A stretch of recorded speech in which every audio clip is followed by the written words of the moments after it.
Wassalatu wassalamu ala Rasulillah wa ala alihi wa sahbihi wa mawala.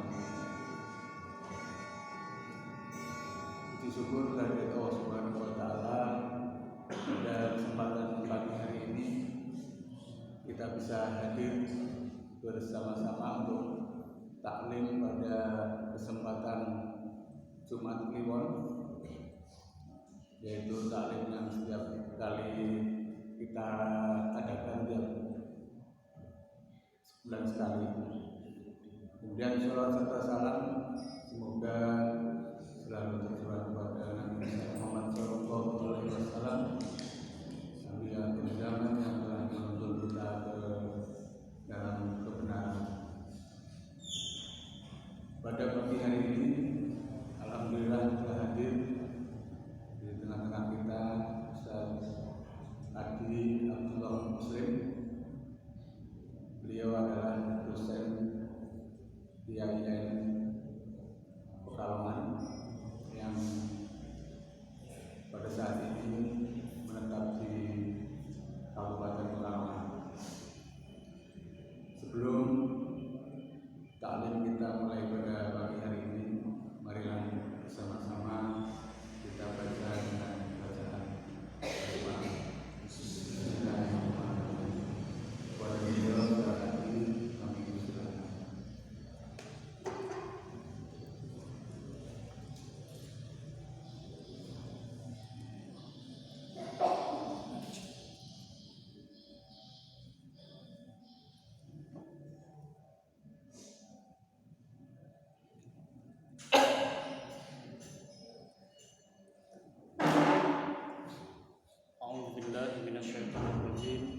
Bismillahirrahmanirrahim. Assalamualaikum warahmatullahi wabarakatuh. Alhamdulillah rabbil alamin. Wassalatu wassalamu ala asyrafil anbiya'i wal mursalin sayyidina maulana Muhammadin wa ala alihi wa ashabihi ajma'in, amma ba'du. Alhamdulillah, puji syukur kehadirat Allah Subhanahu wa taala. Pada pagi hari ini, pagi yang cerah ini, pagi yang penuh keberkahan ini, kita semua diberi kesempatan oleh Allah Subhanahu wa taala, diberi kesehatan oleh Allah Subhanahu wa taala sehingga bisa melaksanakan sholat subuh berjamaah.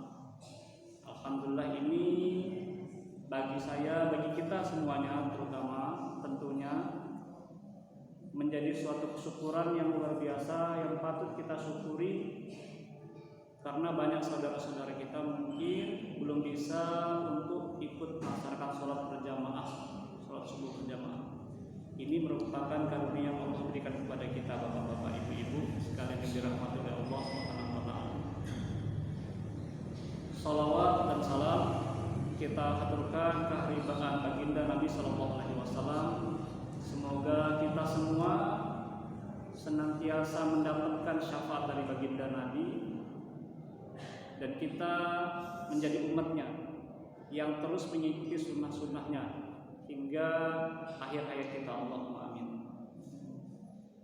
Bapak-bapak, ibu-ibu, jamaah Masjid As-Saghir, ya Pak ya, jamaah Masjid As-Saghir yang dimuliakan oleh Allah Subhanahu wa taala. Sebelumnya saya tidak elok kalau misalkan langsung berbicara tanpa mengenalkan diri saya. Saya di sini, nama saya seperti yang disampaikan Bapak tadi, maaf Pak, belum kenalan. Saya Adi, Pak, Adi Abdullah Muslim. Kalau dilihat dari namanya tidak ada kelihatan nama Jawanya.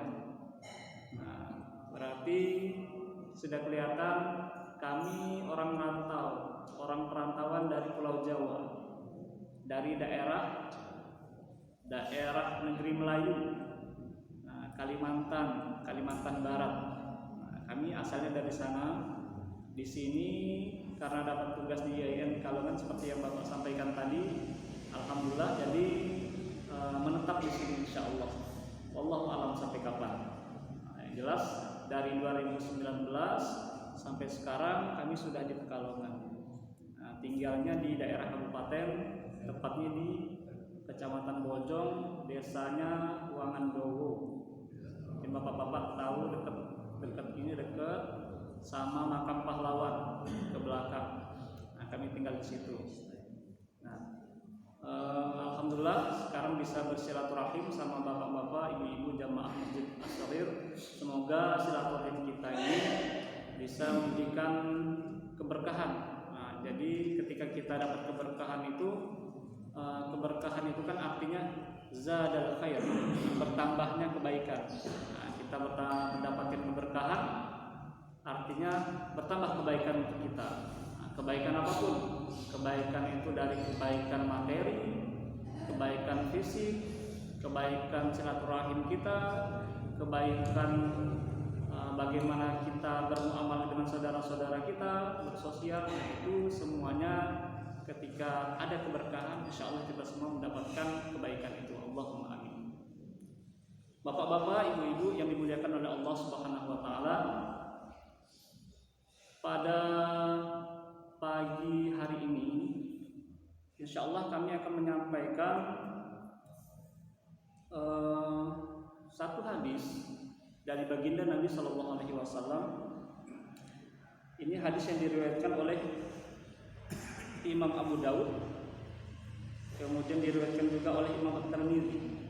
Nah, hadis ini menceritakan tentang bagaimana pentingnya ibadah sholat fardu itu, sampai-sampai ketika kita meninggalkan sholat fardu, kita mau ganti dengan sholat sunnah itu tidak bisa menutupi bolong atau dosa ketika kita meninggalkan sholat fardu dengan sengaja. Nah, dengan sengaja kita bacakan qala sallallahu alaihi wasallam, qala Rasulullah sallallahu alaihi wasallam, inna awwalu ma yahsubun nas ma yuhsabu an-nasu bihi yaumil qiyamah min a'malihim as-shalah. Bahwasanya hal yang paling pertama yang akan dihisab pada hari kiamat itu, Pak, dalam hadis ini kata Rasulullah, itu adalah as-shalah. Itu adalah salat kita. Nah, kemudian qala yaqulu rabbuna azza wa jalla li malaikatihi wa huwa a'lam. Kemudian ada yang berkata, Allah Subhanahu wa taala menyampaikan kepada malaikatnya bahwasanya Allah yang lebih tahu tentang perkara ini. Nah, ini kan kalau bercerita tentang hari kiamat, artinya tidak ada yang tahu.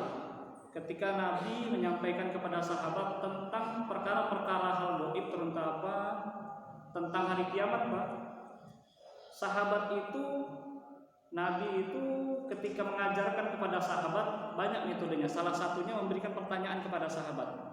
Nah, ketika Nabi menyampaikan tentang hal-hal yang berhubungan dengan hari kiamat, apa jawaban dari sahabat? Sahabat biasanya menjawab, Allah wa rasuluhu a'lam, atau wallahu a'lam. Hanya Allah dan Rasulnya, yaitu Nabi Muhammad, engkau wahai Nabi, yang lebih mengetahui perkara ini. Nah, itu ketika sahabat ditanya oleh Nabi. Nah, kemudian lanjutan dari hadis ini,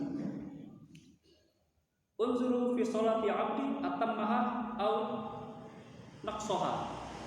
Coba lihat, kata Nabi, ibadah kata Allah Subhanahu wa taala, lihat ibadah hamba-hambaku. Mereka ini sholat sudah sempurna atau masih ada yang kurang? Maksudnya sholat fardunya. Nah, kemudian fa in kanat tamatun kutibas lahu tamatun. Tamatun.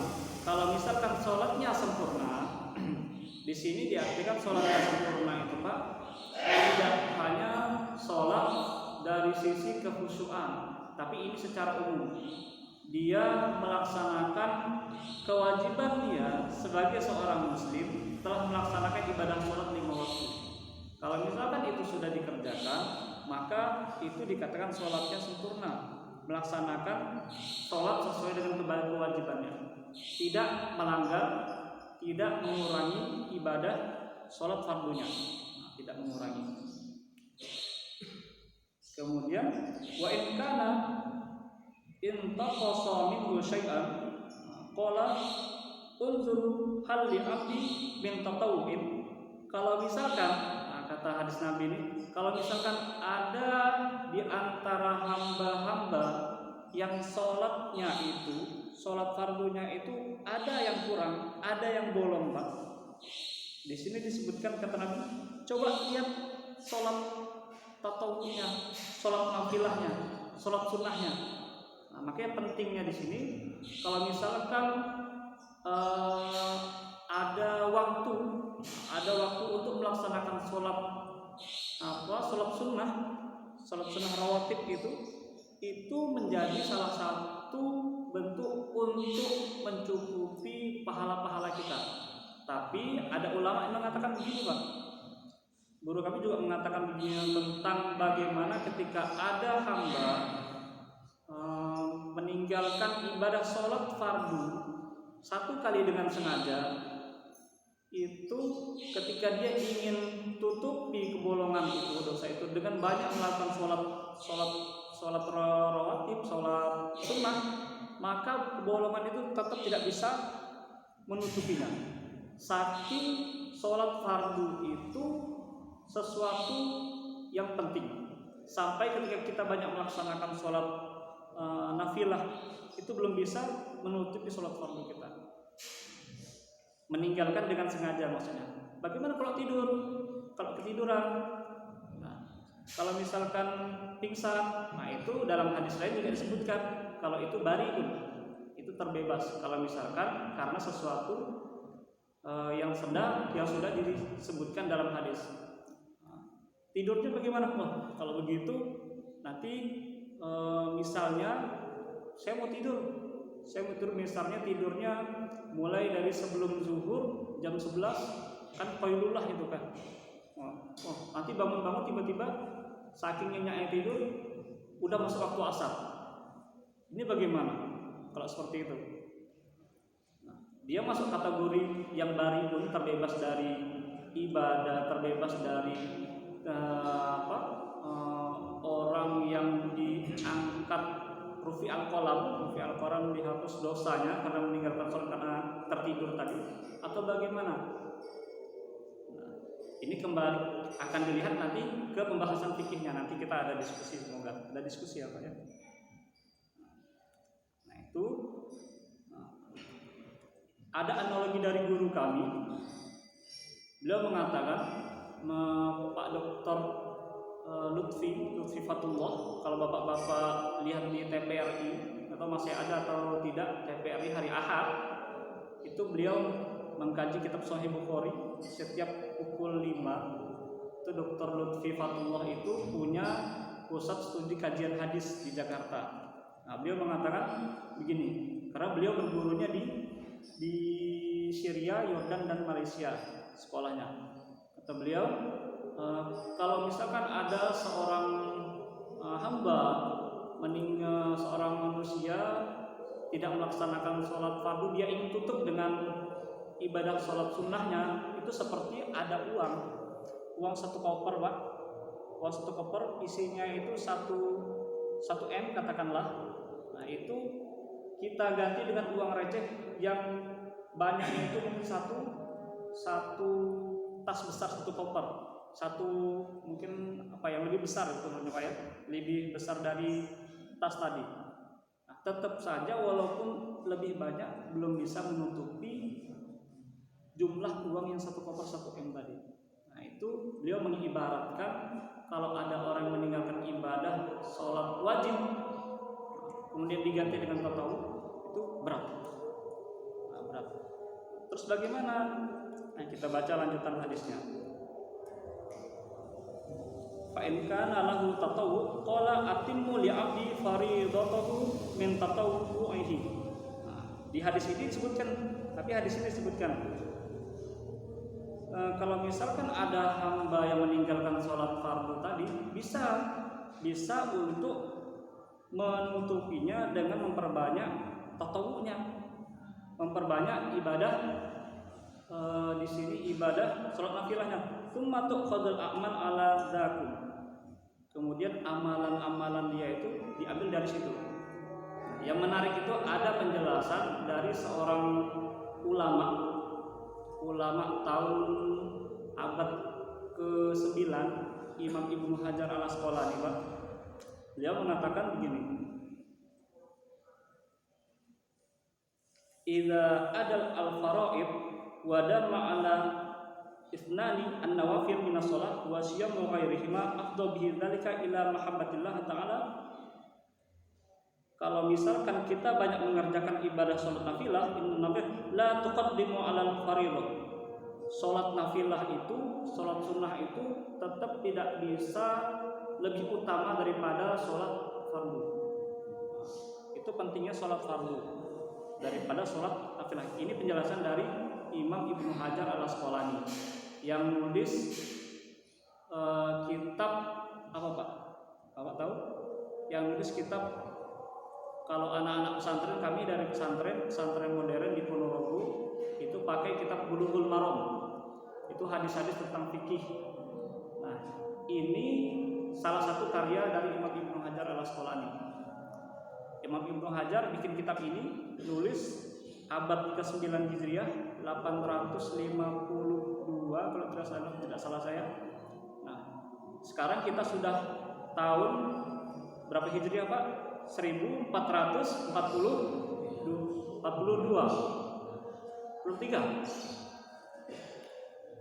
Nah, buku yang ditulis pada abad ke-9 Hijriah, kita sudah ada di abad 15, bukunya masih dipakai sama orang zaman sekarang. Amal jariah beliau tetap dipakai. Kalau kita bayangkan orang yang nulis buku dari bertahun-tahun, berabad-abad sampai sekarang masih dipakai, bisa kita bayangkan betapa terangnya kuburan beliau. Amal jariah. Itu pentingnya amal jariah. Anak soleh, ilmu yang bermanfaat, kemudian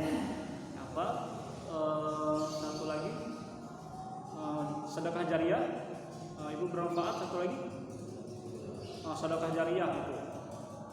Ini salah satu bentuk yang subhanallah menjadi tabungan kita di akhirat. Terkait dengan masalah keutamaan sholat fardu tadi yang kita sampaikan, bapak-bapak, ibu-ibu yang dirahmati oleh Allah Subhanahu wa taala, ada salah satu ikhtilaf juga, ada perbedaan pandangan di antara para ulama. Sebenarnya kalau misalkan ada di antara kita yang meninggalkan sholat fardu, apakah bisa mengganti sholat fardu dengan sholat yang lain? Sholat fardu ini yang kita tinggalkan, atau kita lihat begini, Pak. Kan kita semua ini mungkin ada di mana waktu mudanya ada, katakanlah orang di luar sana, dia mulai mengenal Tuhan, yang mengenal Allah Subhanahu wa taala, mulai hijrah setelah pasca dia sudah balik, katakanlah sudah umur 30 tahun baru dia dekat, baru dia rajin sholat, tapi sebelumnya jarang sholat. Bagaimana ini? Padahal itu dia sudah masuk kategori mukallaf, orang yang wajib melaksanakan ibadah. Kalau misalkan tidak melaksanakan ibadah, dosa, Pak. Dosanya dia yang tanggung sendiri.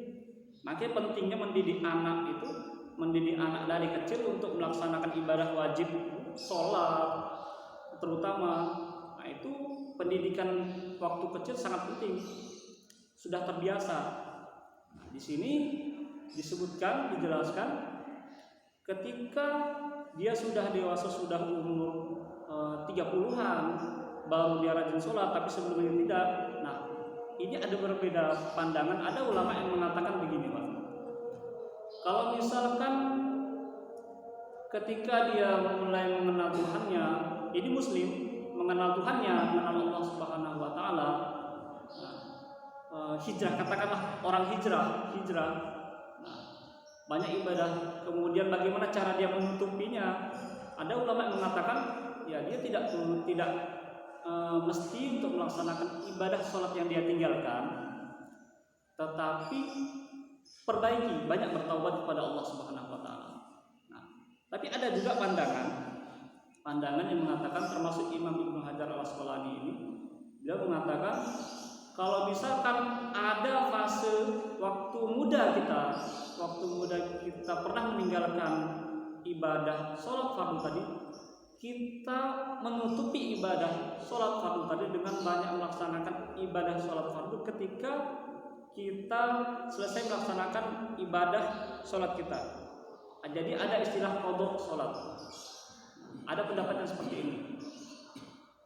Karena pendapat ini mengatakan bahwasanya sholat fardu itu sesuatu yang wajib, yang kalau ditinggalkan tetap tidak bisa diganti dengan sholat nafilah. Sampai ada pendapat seperti ini. Tapi silakan kita mau ikut pendapat yang mana. Nah, ini ada pandangan beberapa ulama tentang hal ini.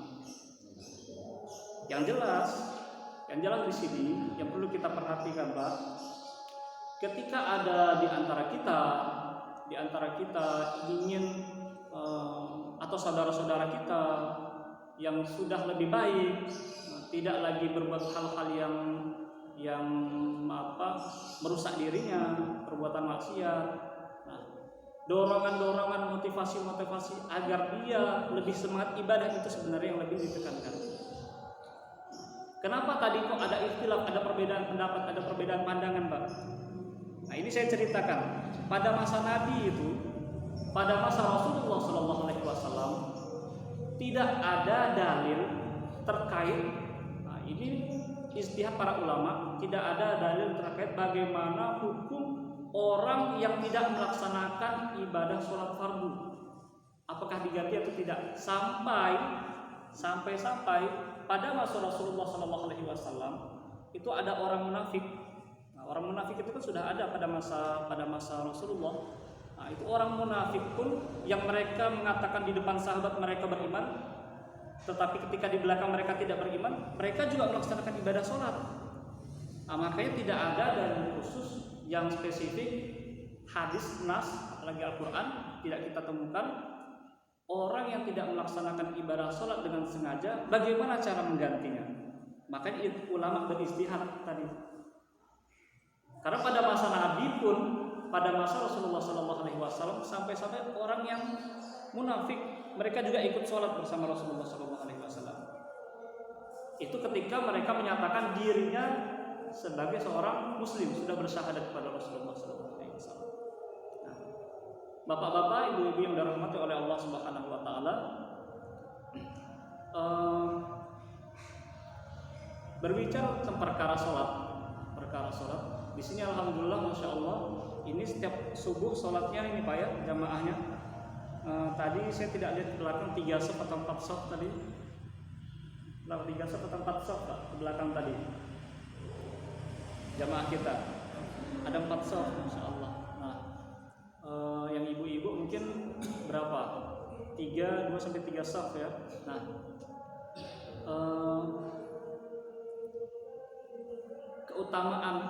keutamaan lagi-lagi tentang ibadah sholat fardu. Kita sudah melaksanakan ibadah sholat fardu dengan cara berjamaah. Nah, keutamaan sudah banyak mungkin bapak-bapak dengar bagaimana seorang dai menyampaikan ketika melaksanakan sholat berjamaah dibanding dengan sholat fardu, sholat sendirian, khairun min sablun wa isrina darajah, akan mendapatkan 27 kebaikan ketika kita bisa melaksanakan sholat berjamaah. Kalau kita lihat lagi bagaimana Rasulullah SAW mengajarkan pada sahabatnya, pendidikan Rasulullah kepada para sahabatnya. Pendidikan Rasulullah kepada sahabat itu mencetak karakter orang-orang yang tangguh. Salah satunya bagaimana? Salah satunya ketika sahabat melaksanakan sholat berjamaah, itu Nabi merespon, simpatik, senang. Nah, ketika ada salah satu di antara sahabat yang tidak melaksanakan sholat berjamaah, selalu Nabi tanyakan kepada salah satu jamaah yang lain, kemana sahabat ini? kok nggak kelihatan. Ketika ada salah satu yang tidak hadir melaksanakan sholat berjamaah. Yang diajarkan oleh Nabi ketika di dalam masjid itu tidak hanya ibadah bagaimana muamalah kita pada Allah Subhanahu wa taala, bukan secara pribadi, Pak, tetapi bagaimana kita mengajak saudara-saudara kita juga dekat kepada Allah. Jadi Nabi tidak mau di antara sahabatnya itu keluar dari jamaahnya, tidak melaksanakan sholat berjamaah. Ditanya oleh Nabi, nah, kemana ini? Ketika sehari, 2 hari tidak juga kunjung datang ke masjid, pasti ada sesuatu. Ketika ditanya, ternyata salah satu sahabat ini sakit. Itu yang dilakukan oleh Nabi Muhammad SAW. Masjid ini melakukan seperti itu, Pak? Sudah melakukan seperti itu belum? Insya Allah ya. Insya Allah. Ini juga semakin menguatkan silaturahim antara jamaah masjid, Pak.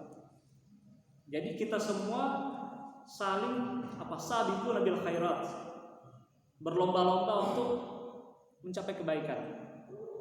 Fastabiqul khairat, kalau kata orang menggunakan bahasa fastabiqul khairat. Nah, sabiquna bil khairat, berlomba-lomba dalam kebaikan itu bukan berlomba-lomba untuk diri kita, tapi sama-sama bagaimana kita mengajak saudara-saudara kita untuk dekat kepada Allah Subhanahu wa taala. Sekarang alhamdulillah kalau kita perhatikan banyak para dai sudah banyak, kemudian di antara saudara-saudara kita banyak yang sudah mengenal Allah, hijrah dari yang tadinya belum mengenal secara dekat agamanya, sekarang sudah mulai mengenal. Yang tadi mungkin ibadah sholat yang bolong-bolong, sekarang sudah rajin melaksanakan ibadah sholat. Nah, ini salah satu bentuk kemuliaan yang Allah berikan kepada hamba-Nya. Nah, semoga kita semua mendapatkan